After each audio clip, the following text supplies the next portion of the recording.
Hey guys, Adam here from Winning with Sketchup, and today I want to take a look at a couple new things coming to Sketchup. We have a brand new rendering solution that is going to be coming pretty soon, and I wanted to talk about that. I wanted to talk about the new Unwrapping plugin that's coming to Sketchup, and as well as a couple updates to some plugins that have already been out for a while. So the first thing I want to talk about is Enscape 3D, and not sure if you've ever heard of Enscape. It's been around for a little over a year, maybe 2 years almost, for Revit. And the creators of Enscape are porting everything over to SketchUp. Currently, it's in its alpha state, and you can download that from enscape3d.com. And at the website here, you can look at some of the examples, and I'm really impressed with what I've seen so far.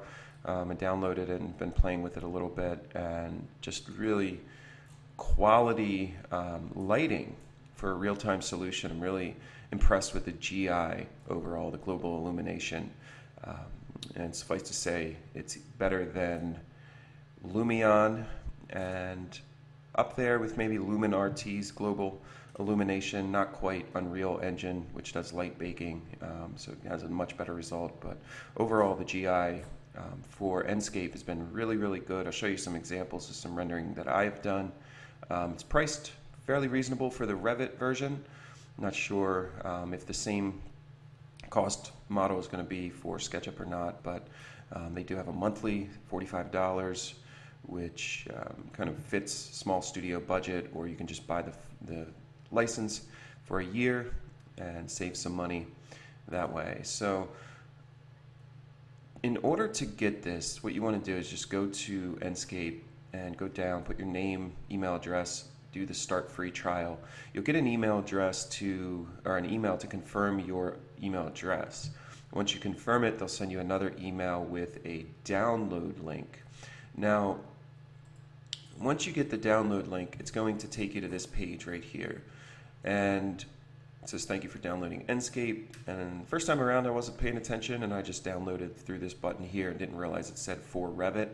So I went and installed it, opened SketchUp, and I couldn't find it anywhere. And I was just like, what the heck? So I came back, and I noticed the fine print down here that said, in addition to these releases, we offer some alpha builds. So if you click on this little here link, it takes you to this page where, voila, you find the installer for SketchUp. You go ahead and download that, and you're downloading an RBZ file. So once you download the RBZ, you want to go into your Windows extension manager and install extension down here. Find the RBZ, install it. Once it's installed, you either go to View Toolbars and activate the Enscape toolbar, or you can right click here on any empty space and you'll find it right here. Just toggle it, it'll bring in this toolbar right here. Now I want to give some credit and shout out to friends over here at Show It Better. They are the first ones to turn me on to Enscape coming to SketchUp. I think yesterday they released this video. So go give them a like and a follow. Subscribe to them on YouTube. Really good quality content coming out of whoever's running the page there. So a lot of rendering, post-processing, working with Photoshop, just ways to enhance your presentation in general. So he did a really good video on some of the breakdowns, showed some examples, went through some demonstration there. So go check that out. And the one thing I wanted to mention is Show It Better is teaming up with the guys from Enscape, and they're actually doing a rendering contest, and they're going to give away a license for Enscape. So you can go win, I don't know if it's a yearly license or a permanent license, but they're doing a contest here. I think you have, let's see, competition rules, produce any image. I'm not sure the date actually, but 2 weeks from now. So you have 2 weeks from March 2nd to get in an Enscape presentation, and just hashtag Show It Better, Facebook or Instagram, and he'll go and check those out. and they're going to pick a winner and give away a free license. So that's pretty cool. Follow my instructions, go and download it. And if you guys do anything, I'd like to see it on the Facebook page as well, so you can post in the comments anything that you guys are doing with Enscape. So I've been playing with it quite a bit, and I'll just go through some of the things real quick that I've discovered. There's no material properties that you can adjust yet for SketchUp. You can in the Revit version. You can go and add bump maps and change the reflection, and there's a lot you can do. So hopefully that'll all come over to SketchUp. Maybe they're just going to keep it simple, and hey, maybe it'll be a cheaper version, who knows. But for now, the way that you want to work with Enscape and materials is all through the naming of your materials. So once we have the toolbar up, we can go ahead and launch Enscape. We're going to continue evaluation, and that'll bring up the Enscape real-time viewer here. So what I'm going to do is shrink this down. Oops. And if you have a weaker computer, the smaller you make this, the more efficient it's going to be. So let's see here. Okay, so I went and put this side by side. Normally I have this on my second monitor as well, but so what we have here is the Enscape toolbar, and we have a toggle here which will sync the SketchUp viewport with the Enscape viewport, and that's pretty cool. So anything that we do in SketchUp as we're moving around, it moves the camera in Enscape, but if we move the camera in Enscape, it doesn't move the SketchUp camera. So it's only a one-way street, just so you guys know that. And what we want to do here, let me turn back on my, not those, but let me turn on the dialogues here. So I'm going to apply a material here, and if I apply a water material, anything that has the name water in it, watch what happens here. So it automatically becomes water over here. Now, if I would, let's see, put a metal in here, if it has the word metal in it, you'll get some reflectivity. Even if you use, let's just put in a black material here. Let's just do a black. And I'm going to change the name up here to metal at the end. You can see that it just became reflective there. And you can see the reflection.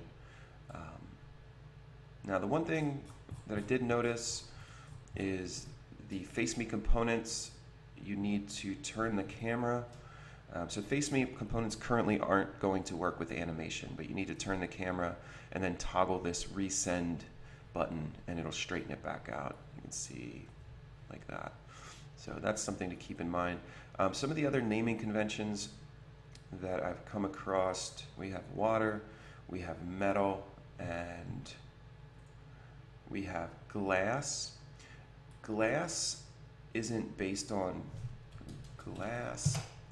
It doesn't really change a whole lot. You have to change the, you have to go to edit and change the opacity. And as soon as you change the opacity down below 50%, you can see that we get a glass surface, and it is reflective and transparent at the same time, and there are real-time reflections, which is really awesome. Even if you put a skybox in, it'll pick up those reflections. The water, the same thing. You have real-time reflections, which is pretty awesome. The other naming convention, turn this back to 100%, is plastic. And those are the only 4 that I found so far. Maybe there's some more. I haven't found any documentation that shows what the naming conventions are. But if I would add the word plastic here, and let me just rotate down, you can see there's no reflection. As soon as I would add the word plastic, you can see we get a little bit of reflectivity. Not a whole lot, but it is there. You see, you're starting to pick it up just a little bit, so it's kind of that midpoint. Now, what I've found is even if you're using, let's say, asphalt or a paint material or vinyl or something, just name it plastic. You know, and it's not really going to look like a plastic, it just adds a little bit of reflectivity to whatever you're using. So if anything has a little bit of shine, I've just been naming it plastic, and it seems to work pretty well. So that's it for the naming conventions. As far as some of the other buttons here, this one is for if you have an Oculus or an HTC Vive, you can use that. This is just extracting a screenshot. We have an exe standalone that's going to be able to send your model to somebody even if they don't have Enscape or Sketchup installed. They can just run it directly. You have this link button here. You can see if we toggle that on and off what happens. These 4 buttons are related to animation, and I'll show you how those work. This button here is for creating a panorama. So if we click that, you can see down here we get exporting panorama, and that's going through and just kind of rendering a full 360 degrees looking downward, and then it'll do a full 360 degrees up at the sky. Let's see what's happening there. Let that run through. And there's a nice little viewer. You could actually use Enscape, I'm sure, to create, if you didn't have the watermark, you could even create little spherical backgrounds and put them in something, in another render engine if you wanted. But let's see, we have a button here to view, the panoramas that we've created. So that'll take, there's a nice little panorama viewer, and this is the one I just created. Click on that, and you don't click any buttons. You can just hover your mouse over one of the edges and it'll rotate around, and you can save that to your hard drive there. And I've created a couple other ones here.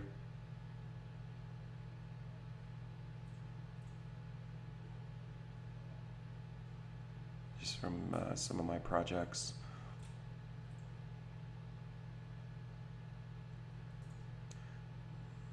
So that's panoramas, and you can send those and share them to be viewed in like Google Cardboard or something like that.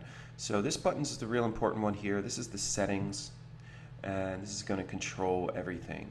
So we have some really cool options here. We have a kind of clay render, more of like a styrofoam looking render here. We can bring in some of the SketchUp outlines, toggle them on and off. We have depth of field we can control with an autofocus or a focal point, which is really cool. All real-time feedback. We have auto exposure, field of view. Field of view is going to be locked, and so is architectural 2-point perspective if we have this link. As soon as we toggle that on and off, you can see this button becomes active here, and this field of view becomes active. So if we toggle that off, then we can control the field of view here. And whatever your SketchUp field of view is, it'll default to that down here. So my fan's working overtime. Just apologize about the noise. Let's go through here. We can turn on and off global illumination, which you can't really see here. I'll pull up another model where you can really see the difference. We have a post-processing, image editing. We have the ability to control the atmosphere, so you can control everything from the cloud density, the cloud variety, how much fog is in the scene, sky turbidity, make it a little more overcast, and we have sun brightness and stars and moon. Now, to change the time of day, you can see there's down here, it's the right mouse button. So if we drag that, you can see we're going to go all the way to night. And if I turn off the clouds, you'll see I could turn up and down the stars and moon. And if I look around, I should be able to find the moon up here somewhere. There it is. So you can see the moon up in the sky there. And you can control the moon brightness just with this slider here, which is pretty neat. So input is just for navigation. Advanced is for doing things like stereo mode. Let me change it back to daytime here. See stereo mode. And then capture is for if you are creating a render, your resolution here, and then if you're creating an animation, you can change the duration of the animation. Currently, with the animation, I'll show you how that works really quick so you guys have an idea for the contest or anything that you're trying to do. Basically, there's an input and an output. So there's a start keyframe and an end keyframe. And then this is the interpolation between those two keyframes. So you can go linear, smooth, or handheld camera. This is your frames per second. And this is the duration between those two keyframes. Currently, if you're trying to do an animation, you have to do one scene at a time and export that. So I don't know if they're going to put some type of a timeline or something eventually, but right now you can just have a start and stop point. So if I set my start point here, rotate it around to here, had my stop point, and then I could hit view, and you can see that it's rotating around, and that's the smooth interpolation. Once that's done, if I set that to handy cam, you can see the difference where it's actually a little more shaky, handheld. And then there's linear, which is just going to kind of do a straight line between point A and point B. Smooth is a little more of a curved flow between lines. So, and then this one's to export your animation and save it as an MP4. And that's it. You can also animate the time of day. So if I set this here as my start point, and you kind of want to right click and go to the right when you change the time of day. If you go to the left, it'll go all the way back through 24 hours. So I'll set my stop point there, and now you can see that it's not doing anything. Let me actually change this to a water material here and see that too. As you move, you'll see the water moves with you, but it just, maybe the time of day you have to actually move a little bit. So I'm going to do a start, rotate just a little bit, change the time of day here. Oops, in the wrong thing. Here, let me change time of day back and line it up there. Do my start, rotate a little bit, and then change the time of day down here. And then hit stop. Now if I watch it, you can see that it's not really doing it. It was doing it for me fine earlier, so let me try it one more time. Set the start point, go this way, and maybe I'm just messing up, that's why. Alright, let me try that one more time. Set the start point, rotate, change the time of day down here, and then set the stop point. And there, you can see it getting darker. It's changing the time of day. So if you did have, I guess I don't have a lot of clouds in there, and that's why you're not really seeing the cloud moving.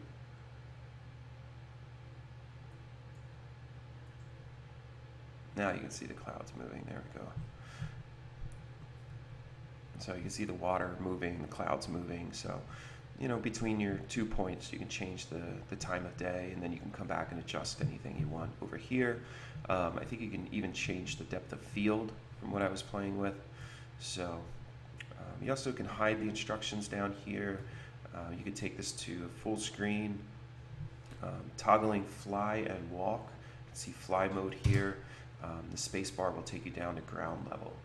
So I'm going to close this out and open another scene that I have. Okay, so I have another scene that's loading up here, and this is just a model from an older project, and I have a lot of polygons in here. I use some pretty dense trees and some of my own plant components, which are very heavy. So I think it's the trees that are the heaviest. I think they're over 300,000 each as far as the poly count. So that's setting up there. I'm gonna toggle off, let's see, those and those. Let's see a little bit better. Actually, let me bring back the toolbar containers and drag Enscape 1 into a floating toolbar. Tuck those away, get rid of that one, and now I can shut those off. There we go. So I'll pause this here while this loads up. Alright, so that finally pushed through, and we can see that clearing up there. And I'm going to hide there. And just kind of drag this time of day.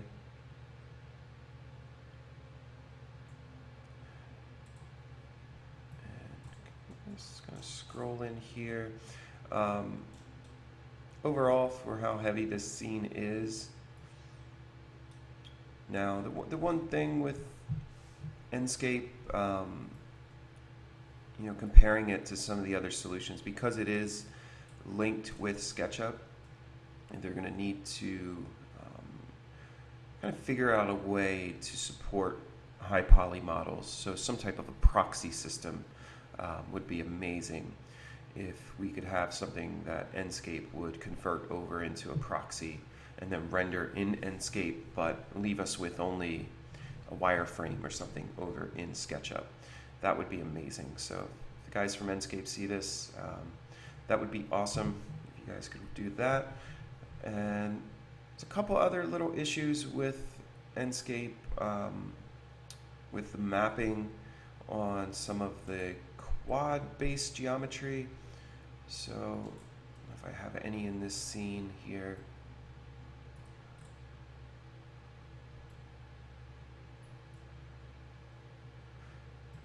not really. I guess maybe coming around some of these curves starts to mess up the mapping. You can see there how the mapping is getting messed up. And none of this is really what's in the SketchUp model. And all this mapping was done with kind of the quad mapping method using UV Toolkit or Through Paint quad technique, or Sketch UV has the quad mapping technique, or quad face tools. All of those use this quad technique. And even if I triangulate these, which normally allows it to work, it's still not translating. So that's just something, is a bug that needs worked out. But you can see here, you zoom in, really like how nice it renders my plants that I have here that I created. And I bring these into Lumion or something else, and they tend to get really washed out. And just the sharpness and the global illumination, I just really like how these look overall. And I can get in here, and it might be a little over sharp, so we could go into the image, turn down the sharpening. And I'm running this on my laptop, so it's got a little bit of lag here with the weight of the scene. But overall, really, really, really like how good and clean and crisp that looks. And the seed heads here on the feather reed grasses look amazing. And it takes us a while to clean up. You can see that this progress bar is going through, and the length of time that it takes is relevant to two things: your rendering quality, whether or not you have global illumination turned on, well, three things, I guess, and your resolution here. So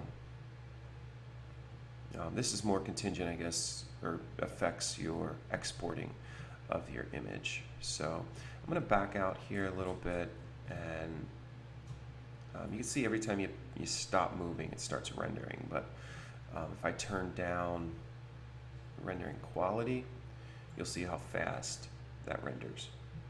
And you can find a happy medium for your system. If you're showing a client live and maybe it's slowing things down, you want to turn this down. But look at the difference when I turn off the global illumination. I mean, it's just night and day. And this looks a lot more like Lumion without the GI post effect. And I just like that this GI is baked in the real-time solution here, and it doesn't seem to slow down anything that much.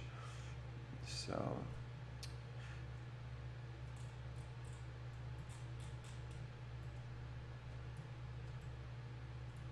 and it's a pretty heavy scene, like I said.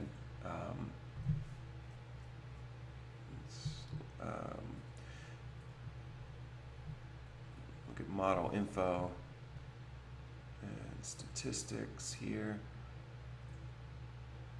This scene has over 3 million polys in it. So that considered, these trees are pretty heavy, but it's moving pretty darn quick. The other bug I wanted to point out, just so you guys know when you're using it, it is something that needs to be fixed, is if you hide anything, I think this is auto-saving, but if you hide something in your model, let's say I would hide these trees, they won't hide over in Enscape. So even if they're on a hidden layer and you turn the layer off for whatever reason, anything that's hidden geometry is showing up at render time in Enscape. So that's a bug that's going to have to be fixed. But for now, you're going to have to delete anything that you don't want in your scene and maybe just save it out as a different file name. So I'm going to pause the video and show you guys a few of the renders and a few of the animations that I've produced with Enscape. Alright guys, so I want to show you a few of the things that I've produced here, just playing with Enscape for a couple hours and just opening a couple models and seeing how it did. Overall, thought it did pretty well, and some of these are lower resolution and just testing out. Here's that mapping issue again that I was having, but overall I like it. Like this one, how it came out with the fog, and you can kind of almost see some God rays coming through with the sun coming through the clouds. And this one here, let's see, I think this was a higher resolution, but I really just like the crispness overall and the clarity, especially compared to Lumion, which I rendered this in originally. I don't know, I just think the GI and the anti-aliasing is a lot better in Enscape overall. Now, the downside with Enscape, you know, you get what you pay for. Lumion, you have all of the plants and all of the people and the cars and all of that stuff and the timeline. And so there's some benefits there. But I think for a lot of people, Enscape's going to bring them into the real world rendering game. And I think it's going to be a real game changer for a lot of people. So let me just show you a couple quick animations here. Not sure how they're going to play.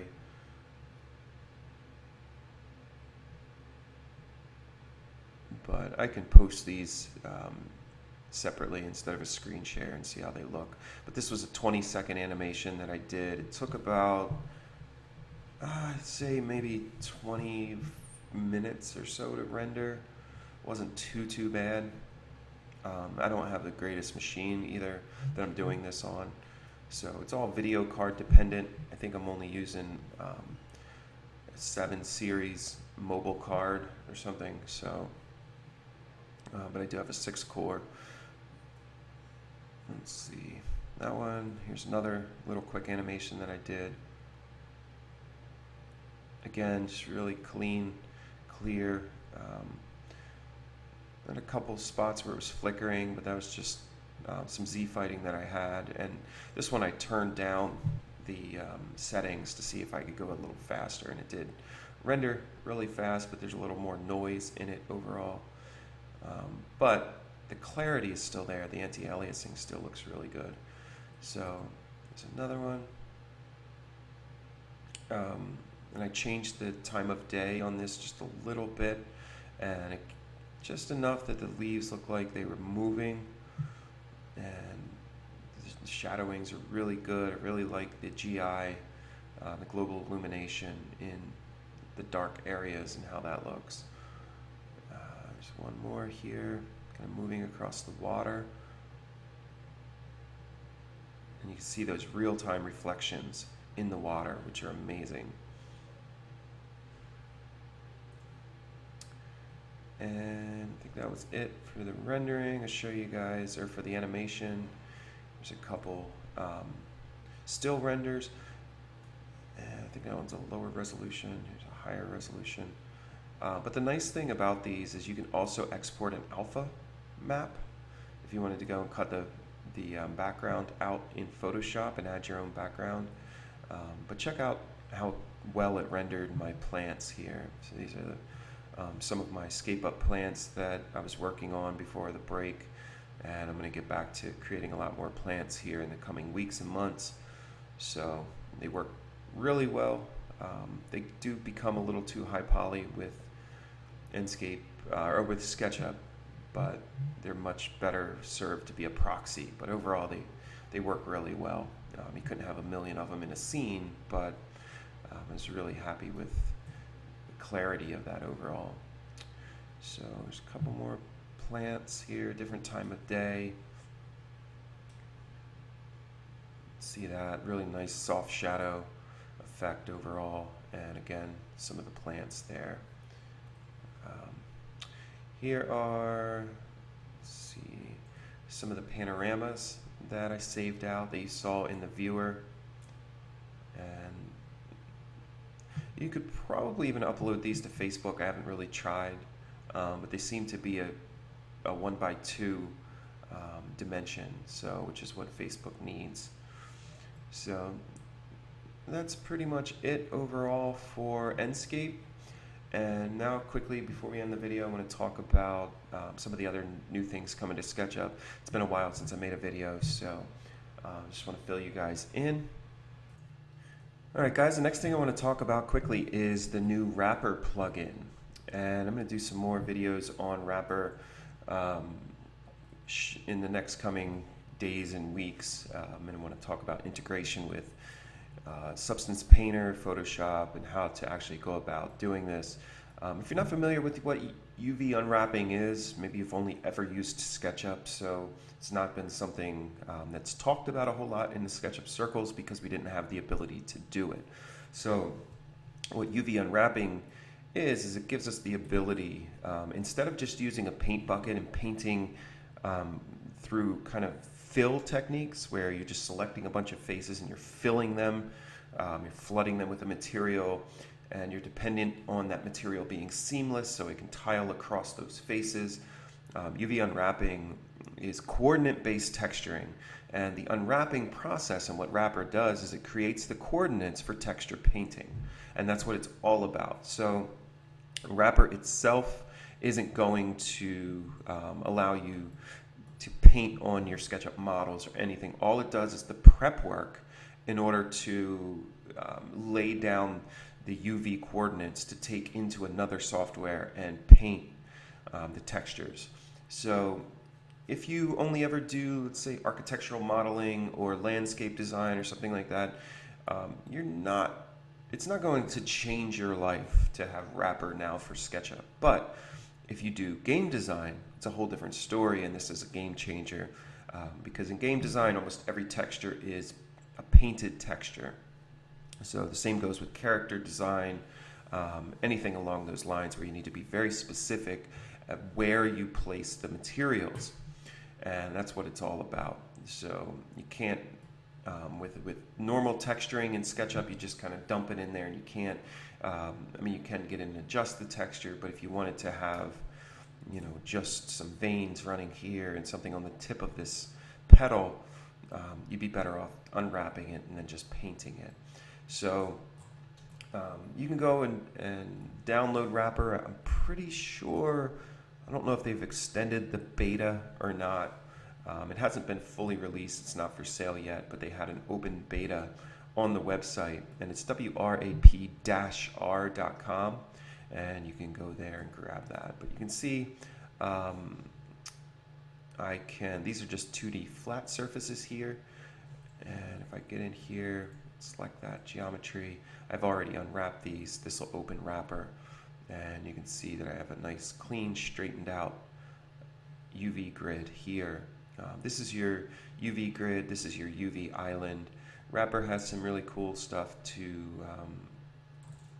select edge loops and double click, and then you can change them.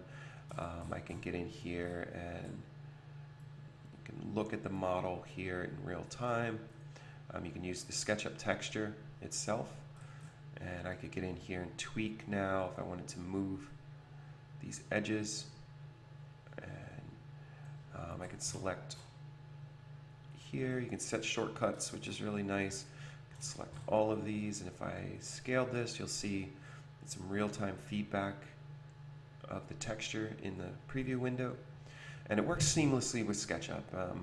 There are a bunch of unwrapping tools out there. The difference is you don't have to export and import with this. Everything is just through this toolbar, and you can just send it to Wrapper. And when you're happy with your results, you can save it, and it'll send it right back here to SketchUp, and then you just reload it through the right click, reload from Wrapper, and you can see that it changed the texture there.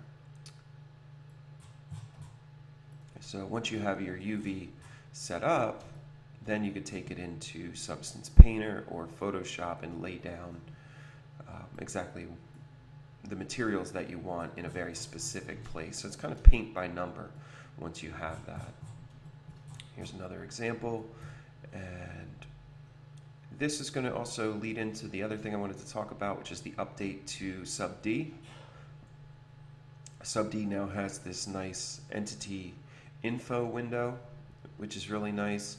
It gives you some more options here and allows you to click on something. You can see the iterations that it's divided by, and then you can change things like the mesh smoothing, UV interpolation you can change here, the edge visibility, so I can turn that on and see all of them, see the original edges only or see none. And we can do that by object now. Do that here and see all the edges. And as we turn down the iterations, you'll see that the edges will change here. And then we can turn off the subdivisions altogether just by clicking here, and now it's not subdivided. And I have this already unwrapped, so I can go in, let me get into Wrapper here, and we can see that this is unwrapped. And if I select this texture and we can look at it, here's the texture, and those UV islands are sitting right there, so that wherever I would paint on that material, if I go into Photoshop and paint on here, it's going to translate back to the stone itself. So we can even see, let me just explode this. This is the Wrapper group, but we can see where I've laid down, and I kind of cut the bottom off of this, put some seams here, and then all of this is continuous here, the most visible parts of the stone. And what's nice is this works with Sub D. So now if I subdivide this, nothing will change with the material, and it'll still keep the, you can see that it's keeping all of our seams as we go up in subdivision, which is really nice. So, and this was all done in Substance Painter, which I'll do some tutorials on at another time. And still learning it, but I really recommend Substance Painter if you want to get into texture painting and texture unwrapping. So let's go back to the original edges here, show you here. This one was interesting. Took a little tweaking to get this unwrapped because we needed to straighten this out. And I'll show you what the material looks like. Sample it, pull it up here, and this is what the UV, this is the actual material that's applied to this. So I was able to go into Photoshop, lay down some text, turn it, and what's nice is it brings it back and it wraps it beautifully around this curved object. So we can see our seams, it's only one seam here, this edge loop. So I don't want to clear it, I'm going to say yes, and see if it'll open Wrapper with the group selected. Yep. So you can see that I brought it in here, and son of a gun. It screwed up the mapping here for some reason, but I had to get in here and straighten this all out. I can kind of show you quickly how I did it. Just selected, actually I don't want to, and it screwed up the mapping because, yes, I want to exit, because I need to turn down these iterations. Don't want to really mess with unwrapping when you have so many edges to work with. So I'm going to take it off of subdivided, get all the way back to here. Now go back into Wrapper and look how much easier that is to work with. So how I did this was just select an edge loop, convert that to kind of endpoints here, and then I use these align options and the pins. So you have some options here to cut and weld the edges, and then this is kind of the vertices or the endpoints where you can scale, move, rotate, mirror, and relax. Then you have some pins, and these are your kind of align buttons. So I tap this one twice. You can see that I aligned that straight there. And I want to bring in that SketchUp texture because I need to align it to this. So I'm going to move this over, and you can see that it's starting to fill in there. I'll go ahead and pin that, and I'm going to go back here and grab this loop, convert that, and pin that this way. And I need to move that over to the edge. You can see it's starting to fill it in there. And now what I just need to do, I'm going to pin that, and I'm going to grab the bottom here, unpin it, and straighten that out. And I'm going to pull this all the way down and pin it there. And I'm going to go back here and grab the top. Just those four, unpin it, go to the top, pin it again. Or actually, before I pin it again, I'm going to move it up into place there. Now I want to pin it, and what I really want to be able to do is grab all of these center points and relax them, but I would need to relax all of these. And something like this, and we could start to try to relax. And it needs a little bit of work as far as the relaxing goes. Maybe some more automated relaxing tools. Kind of see what happens there. It's without pinning, it's always trying to default back. So I'm going to pin these again, grab just those four, unpin those, straighten them, move them down like that,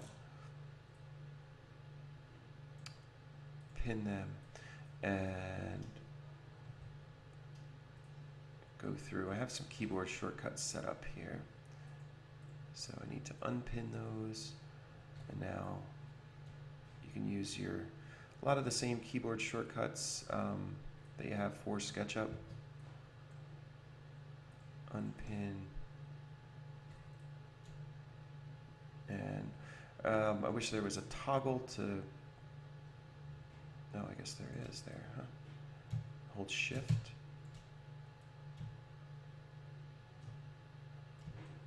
Hold Shift first. There we go.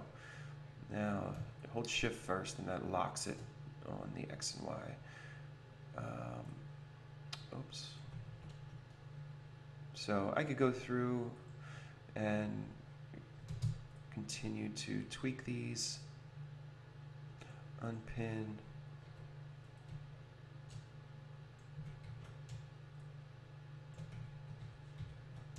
Hold Shift, pull those down, and repin.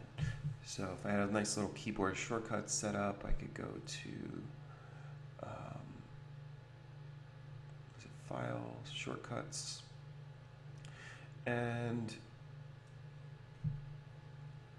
let's see, if I wanted to do pin and unpin, I could do pin set to P, but I like to keep my keyboard shortcuts on my left hand, so maybe I add V and save it,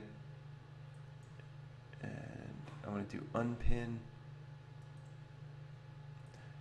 I want to do B and save it, and then I'll close this. So V and B, I have spacebar set up to grab these, unpin, align, and then I move them, hold Shift to lock it, and then I can repin them. So I'm just going to take some muscle memory here, unpin, straighten, move, hold Shift, repin. Okay, like that. And I would go through, but you can see it's kind of doing what it should here.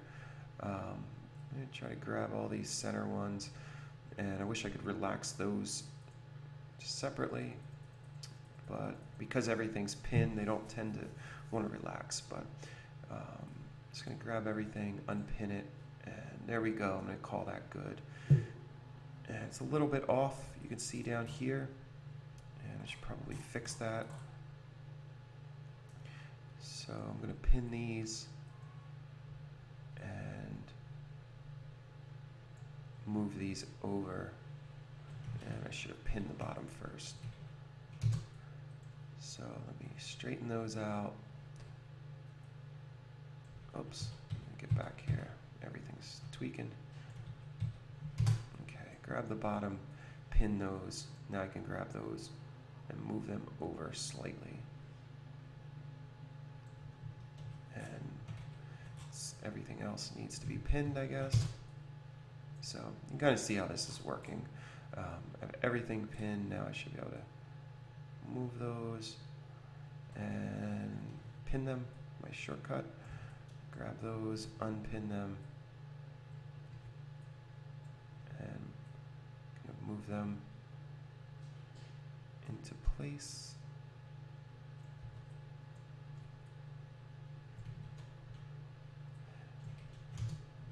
And I guess I need to pin that. It's kind of a pain here. Move that over, pin that, grab that, move that down, pin that, grab that, move that into place, and pin that. So you get the idea. It's not fun to do unwrapping. It is a very tedious process. Let's unpin, move that over, and we can grab this whole line. Oops. If we wanted to unpin it and then align it that way, we could do that. Repin it. Grab maybe this whole line, unpin it, align it, and just move it over so that it's where we want on the texture. Repin it. And let's do this one, unpin it, align it, move it into place, repin it. And let's do that last one real quick. Unpin it, align it, and just make sure it's on there. Repin it. Actually, let me unpin it and move it over here where it should be. Something like that. Repin it. And up here, we're up too high. So if I grab those, unpin them, and move it down, you'll see what's happening here. Hold shift, move it down, there we go. Everything should be lined up, and I can save it, say no, come back in here, right click, go to wrapper and reload, and you can see that it reloaded that there. And now I can subdivide it and it'll maintain everything. So that's wrapper. That's the update on sub D. Sub D is also working now with a little bit of a different subdivision method using completely open subdiv.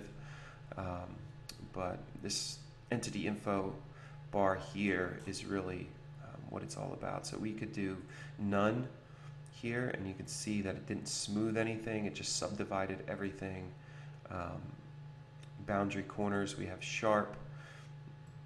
And that's really more if we had a flat area that we were subdividing and we actually had a boundary. So we don't really have that now. But you can see if we did a just a rectangle, we could subdivide that, turn up the iterations, and we change that to smooth. You can see the difference there.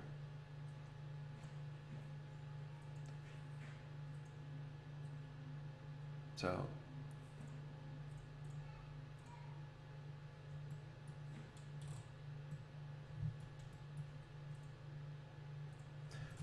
okay, so that's pretty much it for wrapper sub D. There's been some updates on some other plugins that have come out.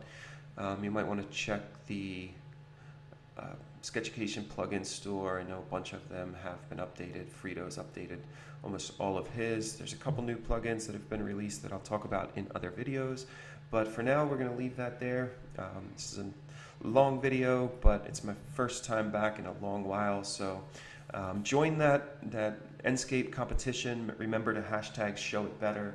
Remember to go to the Show It Better YouTube channel. Check that out. And by the way, anything that you're doing with Wrapper, texture painting, sub D, all that stuff, you can also render that over in Enscape. So it's pretty cool. We can get some real-time rendering that's directly integrated into Sketchup. And I mean, don't forget we have that with light up. Don't want to leave out and say it's the first, because what Adam's done with light up is pretty impressive, and that's a pretty awesome solution as well. So it's just one more feather in the cap, if you will, for rendering in SketchUp. But go check out Enscape, get the 14-day trial. You won't be disappointed, and share some of your work over on my Facebook page. I'd love to see it. So hope you guys are winning, and we'll see you in the next video.